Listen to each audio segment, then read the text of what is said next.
यार ये ऑन नहीं, क्या पीछे वाले ऑन है?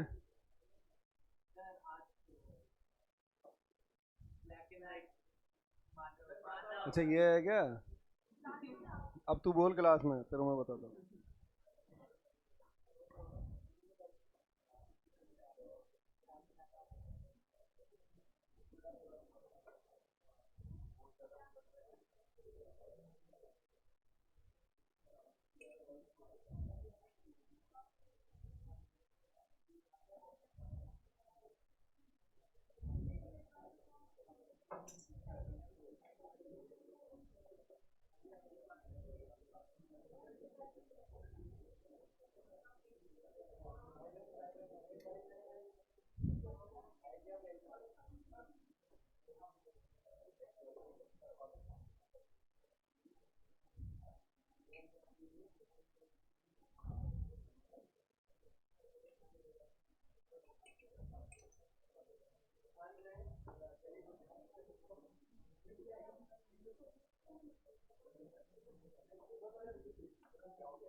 चलो आई होप सब आ गए होंगे अब तक।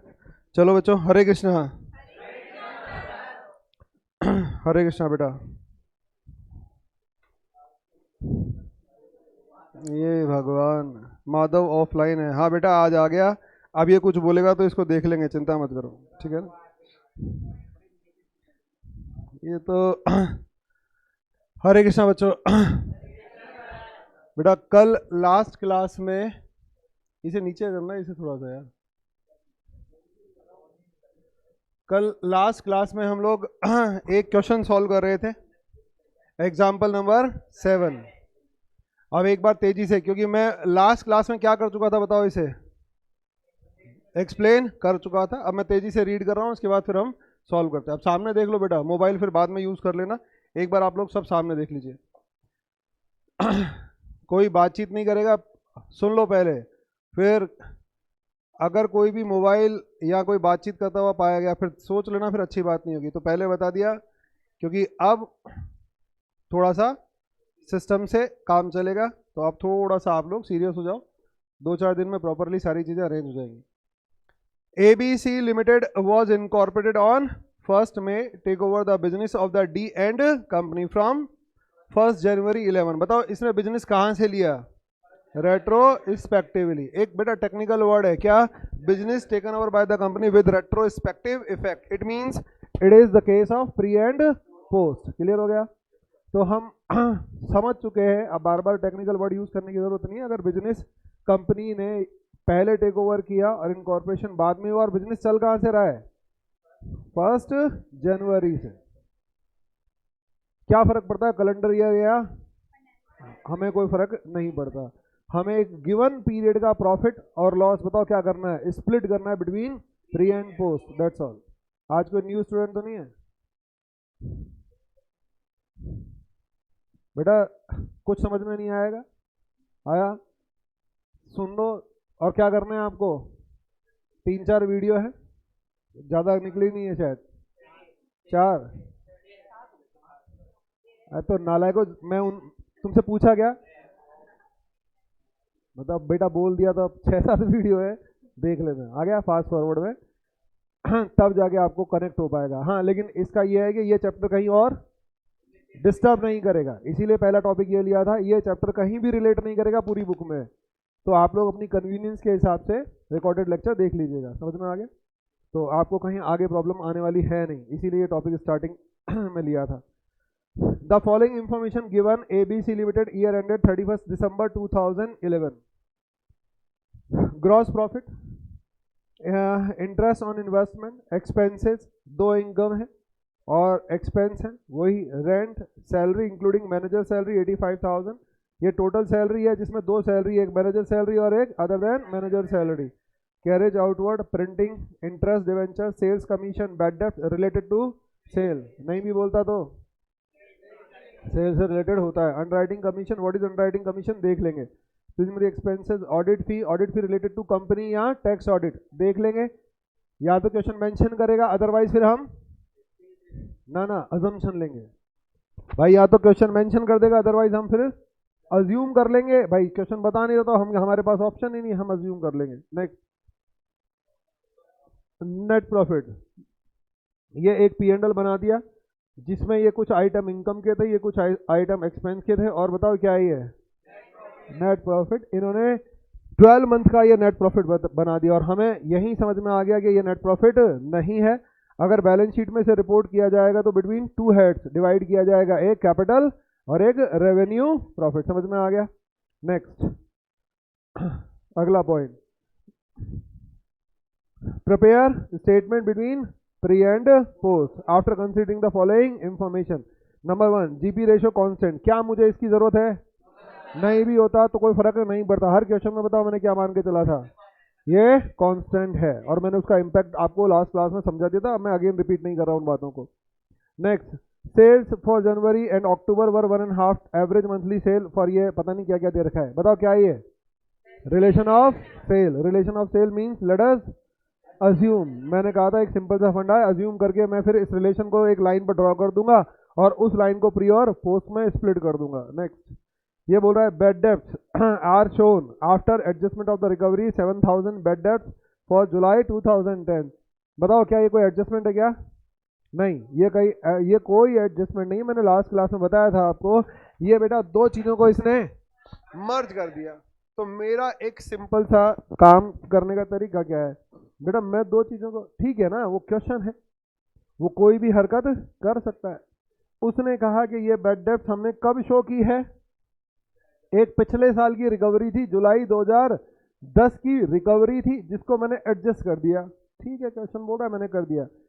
यहाँ कोई एडजस्टमेंट नहीं है, दो आइटम उसने मर्ज किए हुए जिसकी उसने इंफॉर्मेशन प्रोवाइड कर दी।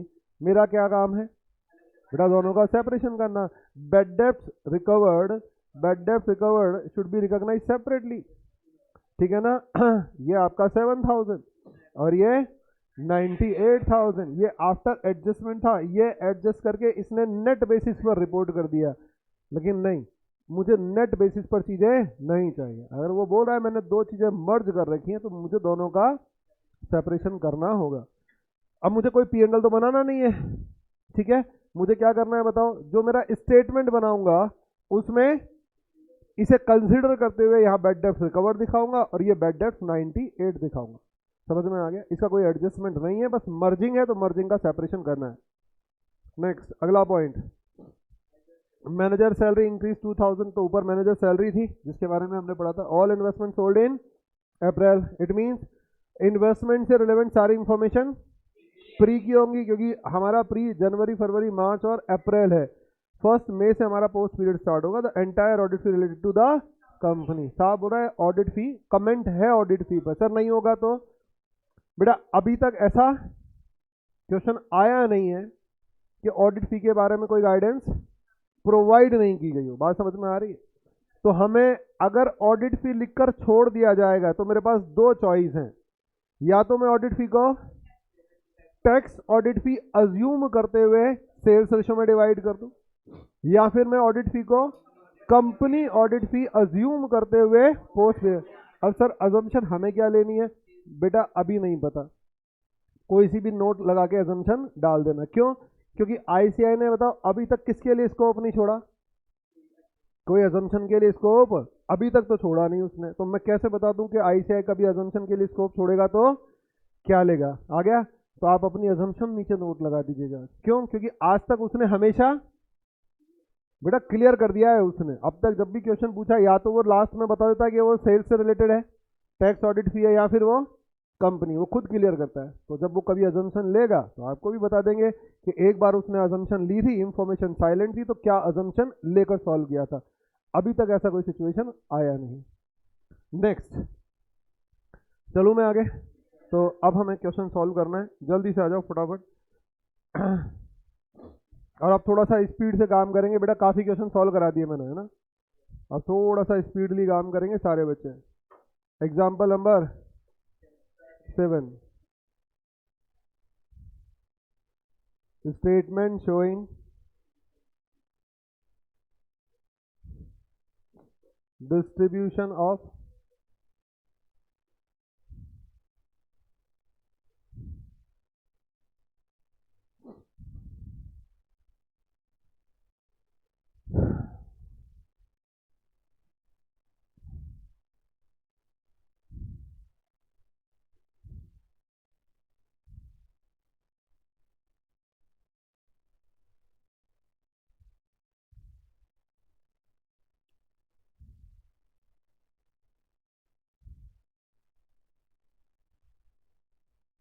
बेटा फटाफट टाइम रेशो निकालो। एक सफिशिएंट मार्जिन ड्रॉ करने के बाद working note number 1 time ratio properly लिखोगे, ये नहीं कि घास काट दिया और सीधा रेशो निकाल दिया जैसे बताया था। टाइम रेशो मैंने नहीं निकाल रहा, आप लोग कैलकुलेट करो फटाफट।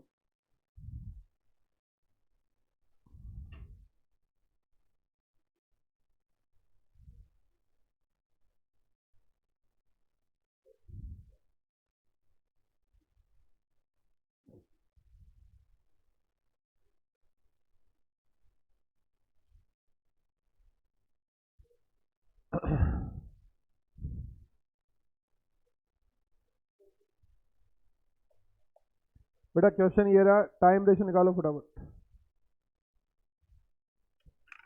टाइम रेशो के लिए फर्स्ट 2 लाइन आपके लिए रिक्वायर्ड थी।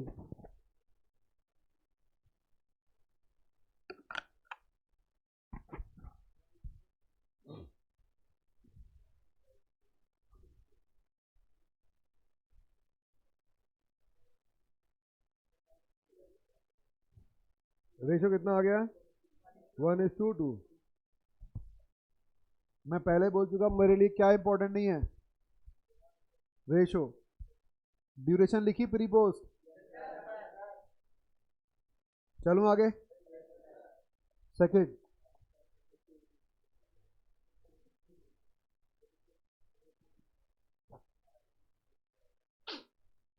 कैलकुलेट करो। अब तक मैं काफी कैलकुलेट करा चुका। सेल्स रेशो 9:, फटाफट निकालो सारे बच्चे।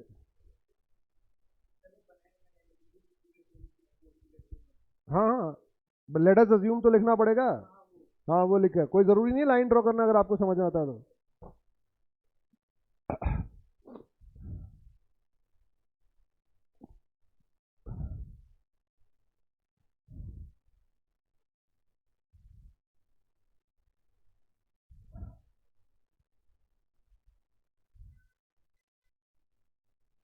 बेटा ये सेकेंड इंफॉर्मेशन काम की है। सारे बच्चे कैलकुलेट करो फटाफट, काफी मैं बता चुका। सबसे पहले क्या लिखोगे? Late us assume average monthly cell. Line draw करनी है ड्रॉ करो, नहीं करनी है मत करो। लेकिन मेरा एक सजेशन है, सेल्स में क्या कर लिया करना है बेटा, सेल्स में जरूरी है, क्योंकि सेल्स में वरना आप लोग क्या कर जाओगे, अगर एक भी पॉइंट ऊपर नीचे कर गया तो गड़बड़ हो जाएगी।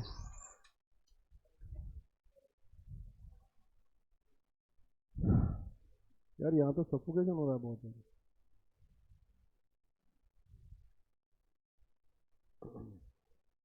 जल्दी सबका आ गया? 9:19 यही आ रहा है क्या?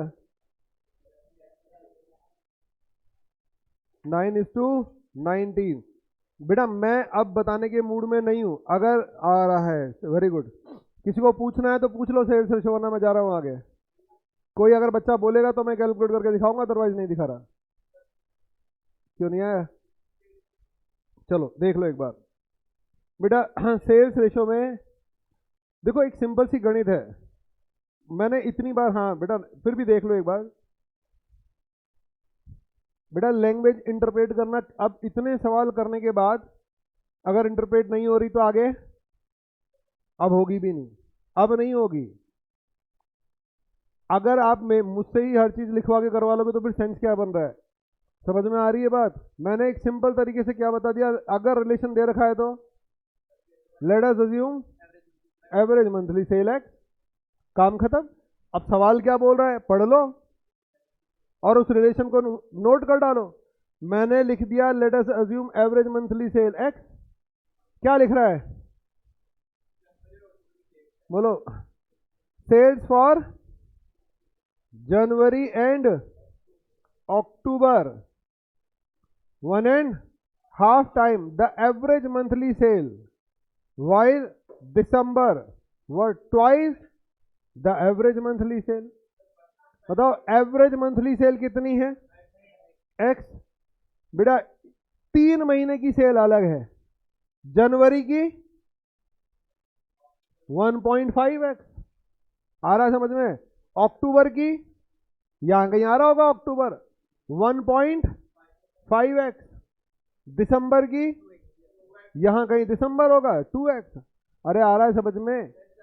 ये 3 महीने हैं, मैंने एवरेज मंथली सेल x मानी हुई है। मैंने पहले ही कहा था रिलेशन दे रखा हो तो एवरेज मंथली सेल x, 3 महीनों की सेल में डिफरेंस है, बाकी रिमेनिंग आपकी 9 मंथ की सेल बोलो x x x। अक्टूबर कौन सा महीना है? 10वां महीना, तो ये x x 8 और ये 9 हो गए पूरे 9, और ये 10th मंथ, और बताओ ये नवंबर हो गया, ये 9 आ गया। और बेटा प्री पीरियड पोस्ट पीरियड जोड़ लो इन्हें, काम खत्म। तो 4.5x, तो ये तो प्री आ गया 4.5x pre period sale, 4.5x is to post period sale 1 2 3 4 5 6 7 8 9, ये 9.5x, 9 इज टू 19 अगर आपने शॉर्ट किया तो। आया समझ में? बेटा अब इसमें बताओ क्या था, मैंने आपको पहले कहा था एक्स बना के, ये लैंग्वेज पढ़ना है, इस पर अगर आप इतना भी दिमाग नहीं लगाओगे तो फिर तो हो गया काम। दिमाग पर लोड लेना सीखो, बार बार बोल रहा हूँ, समझ में आ गया? ये काम हो गया, मुझे नहीं लगता आप किसी को भी दिक्कत है। और जो डे 1 से आ रहे हैं उनको तो एटलीस्ट नहीं होनी चाहिए। बेटा ऑनलाइन वाले बच्चों जल्दी से बोलो वाई एंटर करो, सबका टाइम और सेल्स क्लियर है तो फिर हम आगे की बात करें। जल्दी से वाई एंटर करो, मुझे नहीं लगता यहाँ, और अब तो मैंने सेल्स भी बता दिया, चलो जल्दी से, वेरी गुड।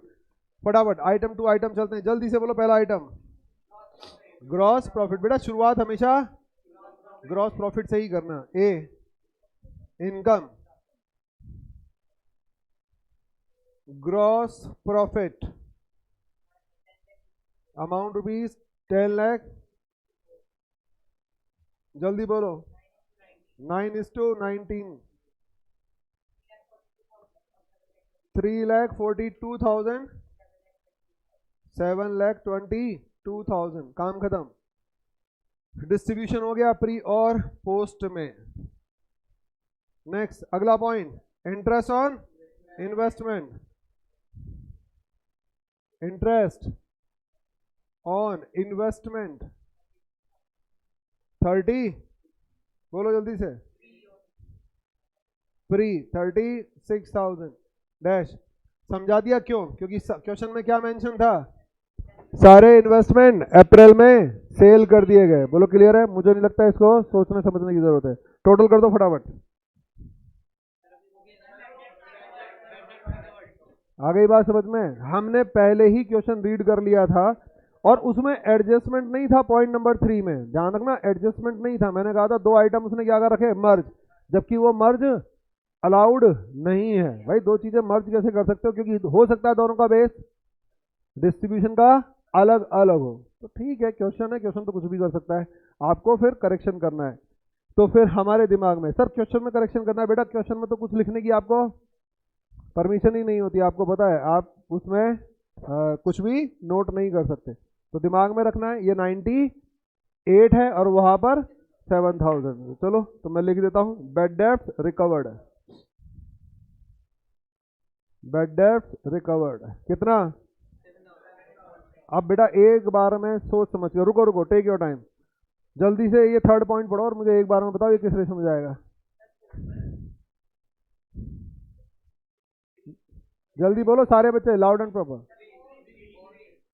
बेटा ऑनलाइन, वेरी गुड, सारे बच्चे प्री। बेटा प्री का है भाई साहब, क्या बोल रहा है वो, मैंने इसीलिए आपको कहा था टेक योर टाइम और लाइन दिखा दी थी। अरे जुलाई 10 का है, जुलाई 10 का है। आप तो प्री किसके मान के बैठे हो, जनवरी, फरवरी, मार्च, अप्रैल 2011 को भी प्री मान कर बैठे हो। समझ में आ गया, वो तो जुलाई 2010 का है। तो ये बताओ क्या है, ये प्री का है। आ गई बात समझ में, तो ये एक्सक्लूसिवली प्री का है, इसका डिस्ट्रीब्यूशन बनता ही नहीं है।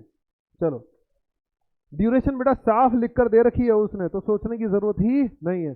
और ध्यान रखना बेड डेप्थ की एंट्री होती कब है, बेड डेप्थ एक एडजस्टमेंट है जो कब पास किया जाता है, ईयर एंड में। अगर रिकवरी होगी तो बट ऑब्वियस है वो प्रीवियस फाइनेंशियल ईयर की ही रिकवरी होती है। चलो मैं आगे, किसी को डाउट तो नहीं है, चले आगे। अगला आप टोटल कर दो फटाफट। एक मैं बता देता हूँ 722, दूसरा तुम बताओ। टोटल ऑफ ए 3,85,000। ये लो, ऐसे बेटा काम बांट बांट के करेंगे, कुछ मैं करूंगा कुछ तुम करोगे, सारा मेरे से थोड़ी करवाओगे। नेक्स्ट, अब बी एक्सपेंसेस।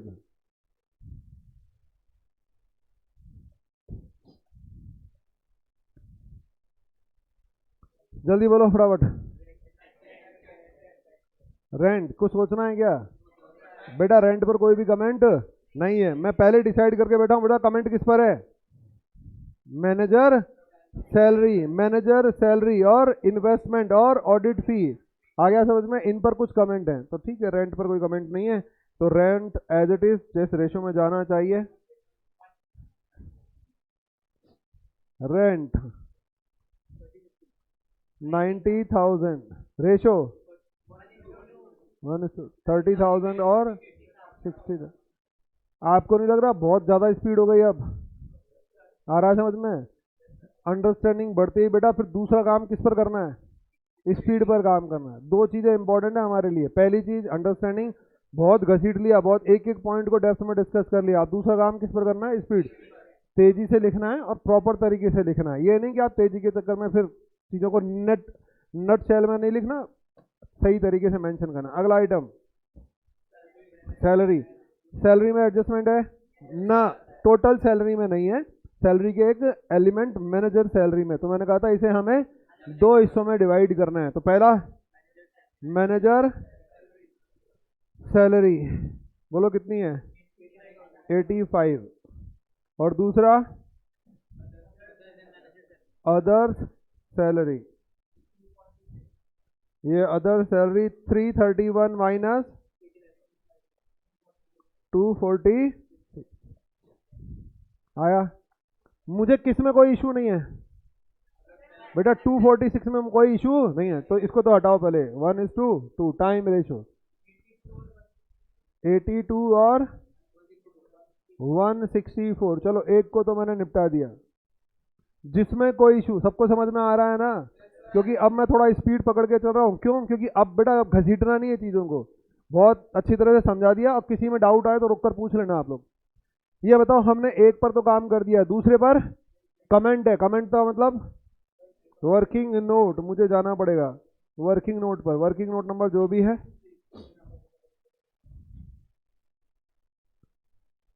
मैनेजर्स सैलरी,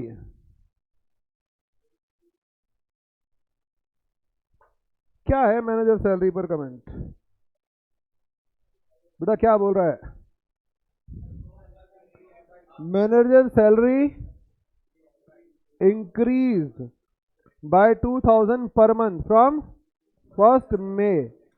अच्छा मुझे क्या नहीं बता रखी मैनेजर सैलरी, मंथली बेसिस पर। अरे रुको रुको भाई, तुम लोग पता नहीं, मैं बार बार कह दिया उतावले ज्यादा हो कि बावले ज्यादा हो, सुनने में इंटरेस्टेड ही नहीं हो। आ गया? फाउंडेशन के सदमे से बाहर आ जाओ। अब सुनना सीखो। लेकिन वही है ना, फंसोगे तुम लोग, तुम्हारा कोई इलाज नहीं है, क्योंकि मैं देख लिया तुम लोगों का उतावलापन शांति नहीं हो रहा, जबकि मैं 50 बार बोल चुका। मुझे ये बताओ, क्या इससे पहले, मैं चाह रहा हूं भाई एक बार में चीजें सेटल डाउन होनी चाहिए, परमानेंट टाइप की कुछ। अभी मैं बोल रहा हूं, बाद में दिक्कत आएगी। बेटा कंपैरिजन एनालिसिस भी कोई चीज होती है। आप लोग तो भय करने में लगे रहते हो। Manager salary was increase by ₹2,000 per month. क्या ऐसा कोई पॉइंट हमने इससे पहले किसी क्वेश्चन में देखा था? हाँ देखा था। एक क्वेश्चन में रेंट था, शायद याद आ रहा हो तो। वो बोल रहा था रेंट ₹400 पर मंथ इंक्रीज हो रहा है फ्रॉम सितंबर। याद आ रहा है? सितंबर से एक क्वेश्चन था जिसमें हमने रेंट को इंक्रीज होते हुए देखा था, ₹400 पर मंथ। लेकिन उस क्वेश्चन के उस पॉइंट में एक खूबी थी, बताओ क्या? वहां पर मंथ रेंट दे रखा था। वो बोल रहा था rent beginning to April to September ₹2,000 per month, then after increase by ₹400। समझ में आ रहा है? वहां पर मंथ रेंट भी दे रखा था और इंक्रीज दे रखा था। तो मेरे सामने कोई इश्यू नहीं था। क्यों? क्योंकि मैंने क्या किया, प्री पीरियड में 2000 2000 2000 का रेंट था, उसके बाद फिर पोस्ट पीरियड में 2000 प्लस 2400। मुझे समझ में आ रहा था। यहां पर भी कुछ वैसा ही है, लेकिन बताओ यहां क्या नहीं है? पर मंथ रेंट नहीं है। तो फिर मुझे काम कुछ और करना पड़ेगा, अलग तरीके से करना पड़ेगा। बेटा एक बात समझ में आ गई कि ये जो रेंट है ना, पर मंथ नहीं है, तो फिर केवल और केवल किस पर फोकस करो? इंक्रीज पर। ये रेंट ₹2,000 कब से बढ़ा? 1 मई से। 1 मई कौन सा है बेटा? ये पोस्ट पीरियड। अगर मैं मान लो ये लाइन नहीं होती, ये लाइन नहीं होती, तो बताओ फिर रेंट का क्या करता? बेटा टाइम रेशो में बांट देता। तो इसका मतलब प्रॉब्लम क्या कर रहा है? ये ₹2,000 पर मंथ ही तो प्रॉब्लम कर रहा है। और ये ₹2,000 पर मंथ कब बढ़ा? पोस्ट पीरियड में। तो बेटा working note rent, sorry manager salary, manager salary. अच्छा एक चीज सुन लो, काफी बच्चे अभी भी लिख रहे थे, उनको लग रहा है कि हम अरे सवाल सॉल्व कर दिया हमने, तो तीर मार लिया। आप लोगों ने शायद इससे पहले कभी लाइफ में ये प्रॉब्लम फेस की होगी, अपने मास्टर से पूछा होगा, सर इस क्वेश्चन में तो ऐसा कर रहे हैं, उस क्वेश्चन में तो वैसा किया था। अरे पूछा था या नहीं पूछा था? और नहीं पूछा तो अब पूछोगे, इंटर में मुझसे पूछोगे, सर इस क्वेश्चन में तो ऐसा कर रहे हैं, जबकि पिछले क्वेश्चन में आपने ऐसा करवाया था। उसका रीजन पता है क्या होता है? सुनते नहीं हो, चीजों को समझना ही नहीं चाहते, केवल हमारे हाँ ये डिस्ट्रीब्यूट हो रहा है, ये हो रहा है, ये वो हो रहा है। भाई साहब यही तो, इसी को तो एनालिसिस बोलते हैं। एक क्वेश्चन दूसरे क्वेश्चन से क्या होता है? अलग होता है। उसकी रिक्वायरमेंट अलग होती है, उसकी रिक्वायरमेंट अलग होती है। तो दोनों को समझना जरूरी है। तो इसलिए जो लिख रहे थे 2-4 आइटम, वो भी सुना करो। प्री और पोस्ट, जल्दी से बोलो। यहां पर मैनेजर सैलरी कितनी थी? यार मुझे क्या लग रहा है पता है, एक आइटम इसमें झंझट कर रहा है, लेस।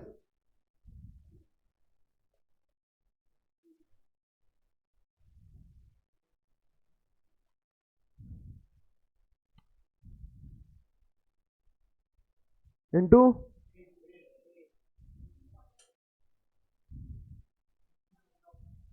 बचा कितना? अरे गया क्या दिमाग में? यही तो झंझट कर रहा था। ₹2,000 अगर नहीं बढ़ रहे होते पोस्ट पीरियड में, तो 69,000 सैलरी होती, और 69 को मैं किस रेशो में डिवाइड करता? टाइम रेशो में। तो झंझट वाले काम को हटा दिया। ठीक है, अगर मुझे मंथली बेसिस पर दे रखा होता तो टेंशन ही नहीं थी। प्री पीरियड 4 महीने, पोस्ट पीरियड 8 महीने, तो मैं मंथली बेसिस पर अलग कर देता इसे। लेकिन मंथली दे नहीं रखी, तो बेटा मुझे जो इंक्रीमेंट है वो केवल और केवल पोस्ट पीरियड में। अब केवल 69 को किस में बांट दूंगा? प्री और पोस्ट में। किस रेशो में? और आया समझ में?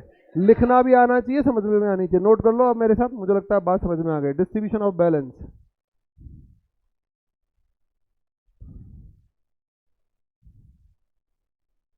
69,000। तो pre period salary time ratio कितना था?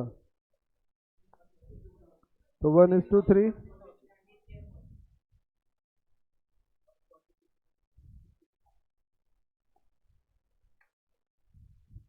23 और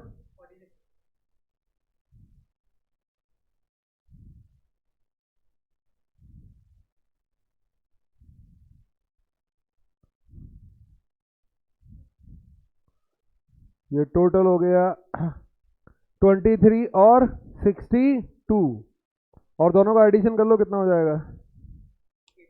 85। और वहां कितना था?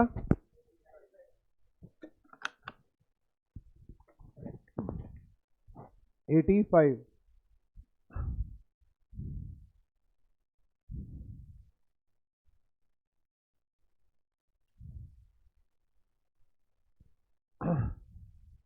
चलें आगे, तो ये वहां जाके लिख देते हैं हम लोग।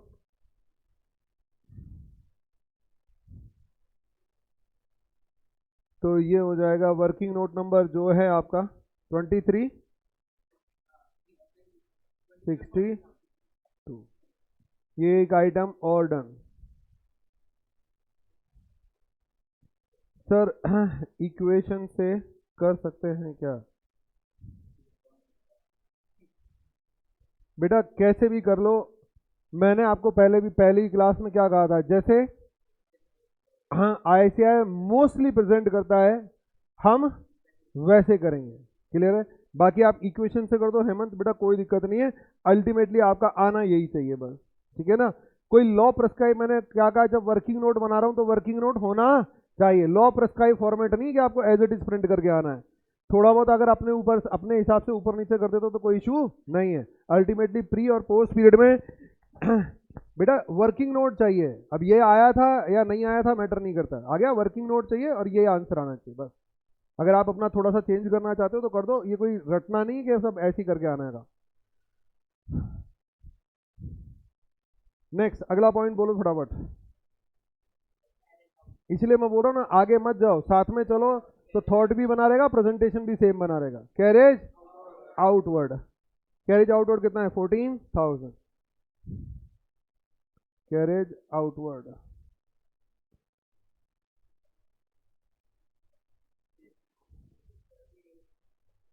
सेल्स रेशियो 9:2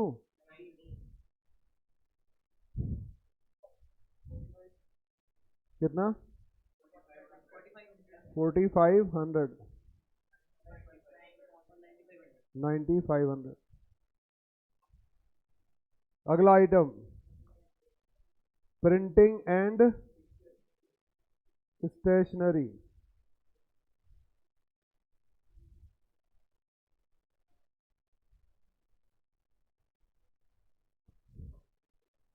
बोलो कितना? 1:2 6,000 एंड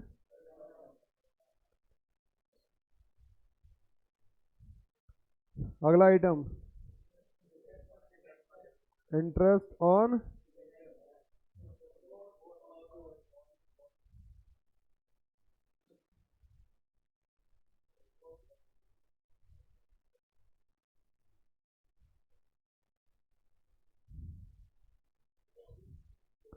सेल्स कमीशन। भाई साहब कमेंट है ही नहीं इन चीजों पर, तो बस आंख बंद करके जिससे रिलेट होता है रिलेट करके आगे निकलते चलो बस। सेल्स कमीशन नाम से ही पता चल रहा है। Sales ratio 3,800 9:19 9,900 20,900। बेड डेप्स, क्या कोई कमेंट है क्या? नहीं है, नहीं है भाई साहब, एडजस्टमेंट नहीं है। मैंने क्या कहा था, उसने तो ये बता रखा है कि दो चीज मर्ज थी तो मैंने उनका सेपरेशन ऑलरेडी कर लिया। समझ में आ गया?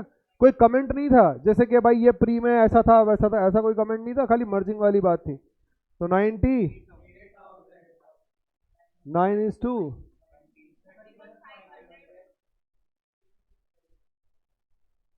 66,500। अगला आइटम अंडर राइटिंग कमीशन। 26। क्या आएगा ये? पोस्ट। क्या होता है ये बेटा? ये शेयर एंड सिक्योरिटी इशू करने से रिलेवेंट एक एक्सपेंडिचर है। कुछ लोग अंडरराइटर्स होते हैं, उनको अंडरराइटिंग कमीशन देना होता है। आ गया? तो आप अब इस पर पीएचडी नहीं करनी, बस इतना ध्यान रखना ये किससे रिलेवेंट एक्सपेंस है? शेयर एंड सिक्योरिटीज को इशू करने से रिलेवेंट एक एक्सपेंस है। शेयर एंड सिक्योरिटीज का मतलब शेयर एंड डिबेंचर्स। तो बेटा शेयर इशू किए हो या फिर डिबेंचर, दोनों ही इनकॉर्पोरेशन के बाद इशू किए होंगे, तो ये उनसे रिलेवेंट एक एक्सपेंडिचर है। पोस्ट। हाँ बेटा। नेक्स्ट अगला आइटम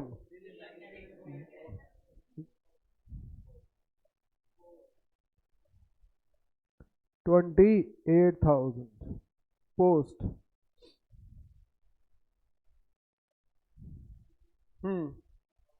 ऑडिट फी 45,000 पोस्ट। बेटा उस पर हाँ कमेंट दे रखा था, वो हालांकि यही बता देना चाहिए था, लेकिन उसने यहाँ इग्नोर करके पॉइंट नंबर 5 दे रखा है इसमें आपको नीचे लास्ट में नोट में। ये entire audit fee related to the company, तो सोचने की जरूरत ही नहीं थी। अगला item loss on sale of investment free 11,200 dash. खत्म और आइटम खत्म। बस अब हमें क्या करना है? हाँ बेटा टोटल ऑफ बी। पहले का 198,100 518,900।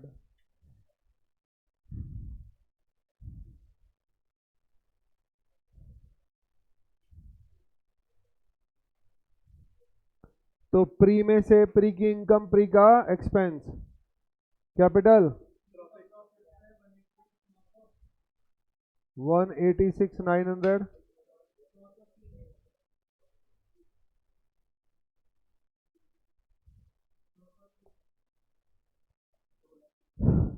2,03,100 वन।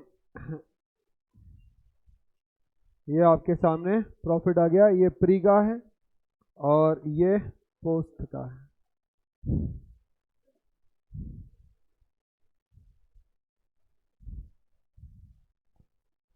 गई क्या बात दिमाग में?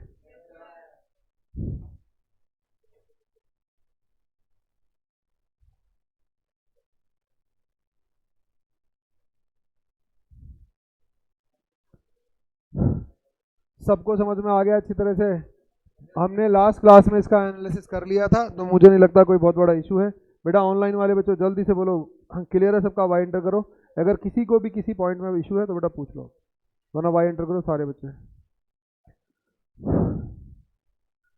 चलो सबका क्लियर है?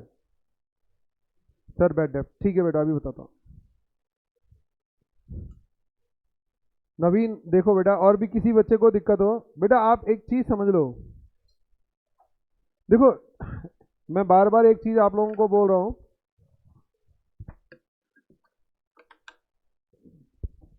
बेटा जब कमेंट मिलेंगे तो दो तरह के कमेंट मिलेंगे आपको। एक तो एडजस्टमेंट नेचर के और दूसरा बेटा मर्जिंग नेचर के। दो चीजों को मर्ज। मान लो वो बोल दे सैलरी इंक्लूड, फॉर एग्जाम्पल, शायद आप बेड डेप्थ से कंफ्यूज हो रहे हो। यहां पर ये मान लो खाली क्या दे रखा है बेटा? नवीन आप समझना, क्या दे रखा है? सैलरी दे रखा है। बोलो आ गया समझ में? सैलरी किस रेशो में जाएगा? अब यहां पर एक क्या दे रखा है? Sales commission 30,000। इन दोनों को एक बार ऐड करना बेटा।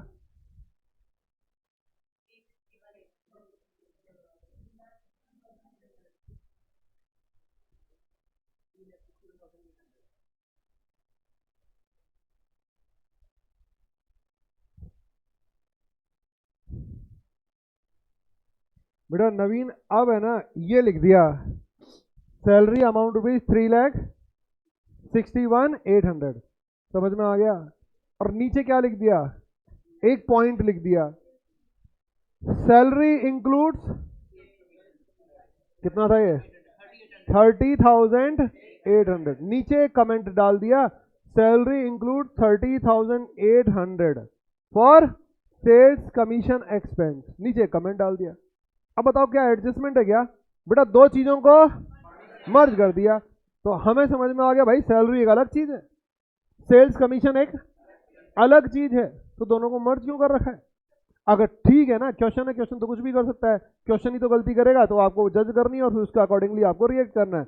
हमें समझ में आ गया दो डिफरेंट नेचर के आइटम उसने मर्ज कर रखे हैं, तो बताओ मैं क्या करूं, दोनों को पहले सेपरेट करूंगा। अच्छा सैलरी, यहां पर फिर मेरे दिमाग में क्या गया, एक एक्सपेंस और होना चाहिए, मैं यहाँ एक एक्सपेंस सेल्स कमीशन कितना 30,800, और फिर मैं इसमें से लेस करके बताओ क्या करूंगा 3,31,000, ये 3,31,000 होना चाहिए, फिर दोनों को अलग अलग डिस्ट्रीब्यूट करूंगा।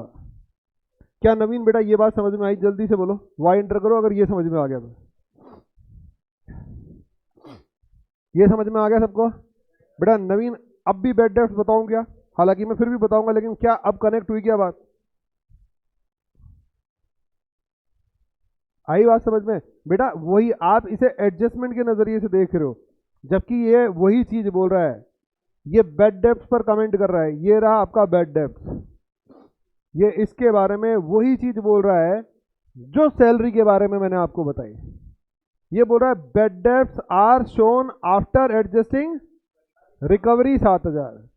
बेटा बैड डेब्ट्स अलग चीज है और रिकवरी दो अलग अलग चीजें, एक P&L में डेबिट होता है और एक P&L में क्रेडिट होता है, दोनों का रिलेशन अलग अलग है। बैड डेब्ट्स सेल से कनेक्टेड है, लॉस होता है नारायक, ठीक है ना बेटा, खर्चे और लॉस में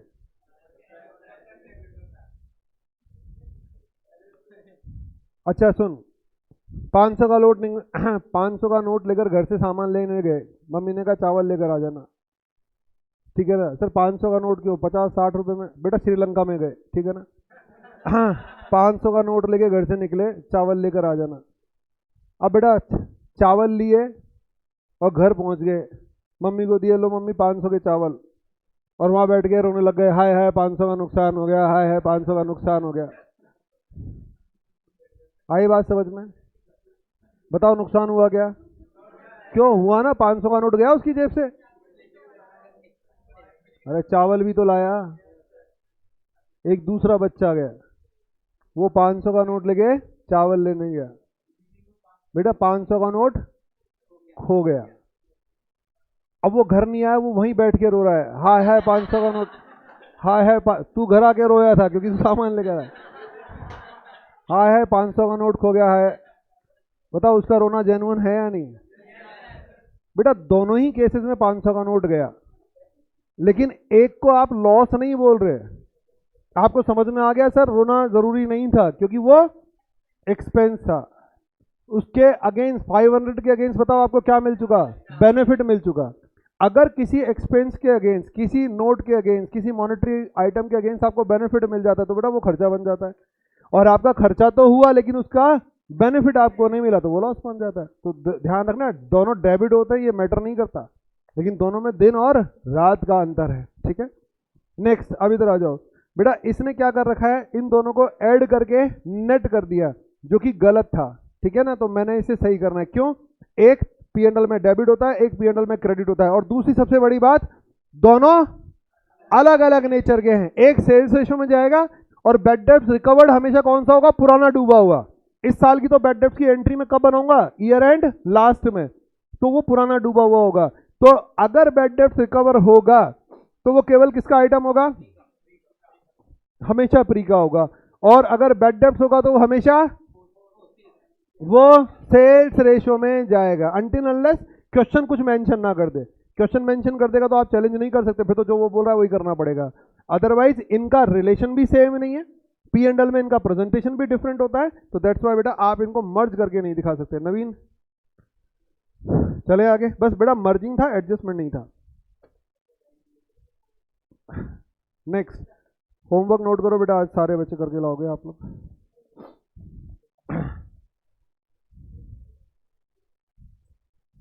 example number 1, sorry question number 1, सारे बच्चे नोट कर लो। पेज नंबर है 5.27। क्वेश्चन नंबर 1 पेज नंबर 5.27, सबको करके लाना है solve.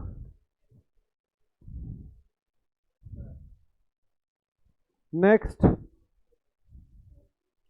Question number 2 page number 5.28, बस 2 क्वेश्चन है बेटा, मुश्किल से आधा घंटे का, एक 10 मिनट का और एक 20 मिनट का। एक एग्जाम में 8 नंबर का आया और एक एग्जाम में 12 नंबर का आया। क्वेश्चन नंबर 1 8 मार्क्स का था, क्वेश्चन नंबर 2 12 मार्क्स का है। और अगर आप देखो तो क्वेश्चन नंबर 2 कौन सा है, अगर आपको देखते ही समझ में आ रहा हो तो जल्दी से बोलो, बोलो बोलो। जो अभी अभी किया है वैसा ही है, खाली डेटा बेटा बदला हुआ है और कुछ भी नहीं है। तो मुझे लगता है एक तो उसका रिवीजन हो जाएगा, डेटा बेटा बदला हुआ है।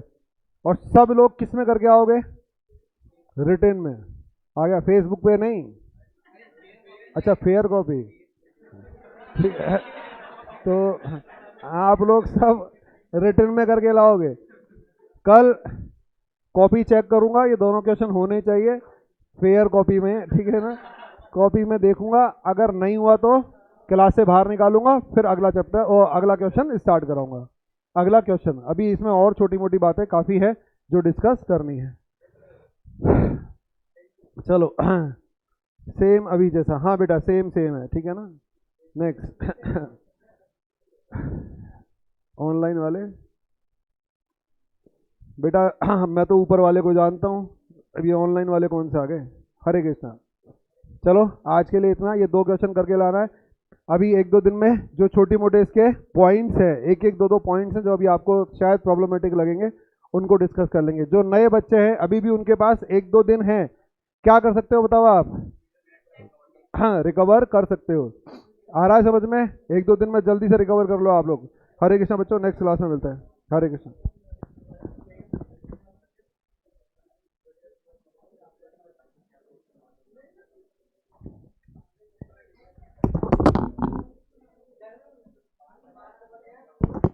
बेटा 10 मिनट है, एडवांस में मैं ही पढ़ाऊंगा, ठीक है ना।